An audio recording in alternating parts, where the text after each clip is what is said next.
గుడ్సీ నేను ఇవాళ మీకు ఫ్రెష్ మిల్క్ ఫామ్ నుంచి ఎలా తెచ్చుకోవాలో నేను మీకు చూపిస్తాను. ఇది మా విలేజ్లో ఉన్న ఫామ్ అనమాట. ఇక్కడ వీళ్ళు జున్ను పాలు అయితే ఫ్రీగా ఇస్తారు. సో ఎందుకంటే వీళ్ళు ఆ పాలు అనేది యూజ్ చేయరు. ఒకవేళ ఇవాళ జున్ను పాలు ఉంటే నేను మీ అందరికీ చూపిస్తాను. మోస్ట్లీ ఇవాళ ఉండకపోవచ్చు. నేను ఖచ్చితంగా వీడియో తీసి మీకోసం పెడతాను. సో ఈ ఫామ్లో కౌస్ అనేవి చాలా బ్యూటిఫుల్గా ఉంటాయి, మంచిగా ఆడుకుంటాయి మనతో. సో చూడండి ఇది నాతో ఎలా ఆడుకుంటుందో, చాలా క్యూట్గా ఉంది కదా. వీటికి వీళ్ళు ఒక నెంబర్ ట్యాగ్ ఇస్తారనమాట. చూసారా వాటి ఇయర్స్కి ఎలా పెట్టారో నెంబర్ ట్యాగ్. సో ఇక్కడ ఫామ్స్లో ఉన్న అన్ని కౌస్కి ఆ ట్యాగ్ ఉంటుంది. ఇప్పుడు నేను మిల్క్ తీసుకోవడానికి వెళ్తున్నాను. సో చూడండి ఇది స్టోరేజ్ అనమాట. వీళ్ళ దగ్గర ఎప్పుడు బల్క్లో మిల్క్ ఉంటుంది.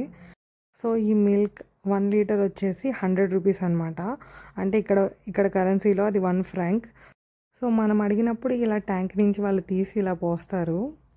ఇవాళ అయితే జున్నుపాలు లేవంట. నేను మీకు వచ్చినప్పుడు తప్పకుండా చూపిస్తాను.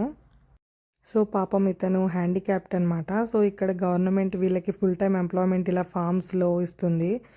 సో నేను మీకు ఇప్పుడు ఫామ్ మొత్తం ఎలా ఉంటుందో ఒకసారి మీకు అంతా చూపిస్తాను. సో ఇది చాలా పెద్ద ఫామ్ అనమాట. వీళ్ళు చాలా షాప్స్కి మిల్క్ ప్రొడ్యూస్ చేస్తారు. సో చూడండి ఎంత పెద్దగా ఉందో. ఇక్కడ అసలు వర్కర్ అనేవాళ్ళు అవసరం లేదు, ఓన్లీ ఇతను ఒక్కడే పని చేస్తాడు. ఇక్కడంతా మెషిన్సే వర్క్ చేస్తాయి. చూడండి వాళ్ళు పైనుంచి అంత ఆటోమేటిక్గా ఎలా వాటికి గడ్డి వేస్తున్నారో తినడానికి. సో అంతా ఆటోమేటిక్, అన్నీ రెడీగా ఉంటాయి వాటికి. చలికాలంలో వీటికి హీటర్స్ కూడా ఉంటాయి. చాలా పెద్ద ఫామ్. ఇతను ఒక్కడే హ్యాండిల్ చేస్తున్నాడంటే నిజంగా గ్రేట్ అని చెప్పాలి.